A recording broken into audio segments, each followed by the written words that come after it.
Hello అండి, welcome back to our channel.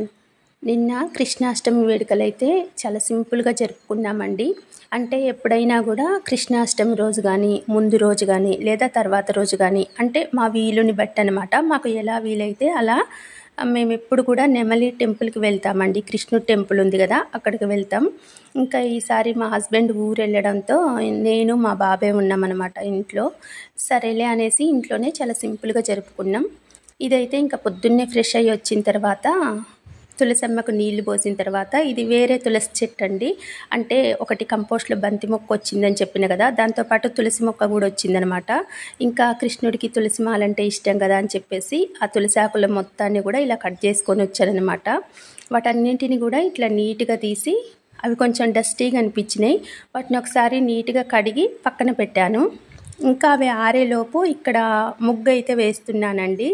అంటే కిచెన్లోనే మాకు దేవుడి షెల్ఫ్ ఉంటుందన్నమాట ఒక సైడ్కి, ఈశాన్య మూలలో. అక్కడెప్పుడు దేవుడి షెల్ఫ్ ముందు పద్మం ముగ్గు అట్లా వేస్తుంటా. ఇంకా ఏ పండక్కి ఆ పండగ స్పెషాలిటీ అంటే కృష్ణాష్టమి కదా, ఇట్లా నెమలికలు వచ్చి ఫ్లూటు ఇట్లా కృష్ణుడి పేరు వచ్చేటట్లు వేశారనమాట. మొన్న వచ్చేసి వరలక్ష్మి వ్రతానికి కమలాలు కలశాల ముగ్గు అయితే వేశానండి. ఇలా పండగని బట్టి వేయడం అంటే నాకు చాలా ఇష్టం. ఇంకా నేను ముగ్గేసేసరికి తులసాకుల్ని కడిగాను కదా, అవి చక్కగా ఆరిపోవడంతో తులసి మాల అయితే 2 తయారు చేశానమాట. ఒకటి పెద్ద మాల వచ్చేసి వెంకటేశ్వర స్వామికి వేసిన, చిన్న మాల వచ్చేసి ఇక్కడ కృష్ణుడికి వేశానండి.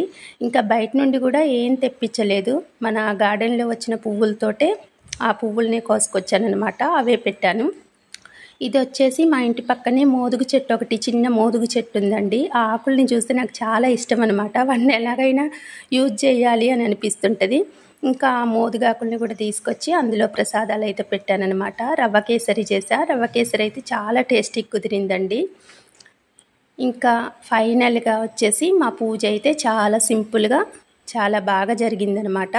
మా హస్బెండ్ కూడా ఊరు వెళ్ళడంతో నేను మా బాబాయ్ ఉన్నాం కాబట్టి ఇలా సింపుల్గా అయితే పూజ అయితే చేసుకున్నామండి. ఇంకా మాతో పాటు మీ అందరికి కూడా ఆ కృష్ణుడి ఆశీస్సులు అనేది ఎప్పటికీ ఉండాలని మనస్ఫూర్తిగా కోరుకుంటున్నాను. అందరికీ కూడా మరొకసారి కృష్ణాష్టమి శుభాకాంక్షలండి. సర్వే జన సుఖినో భవంతు.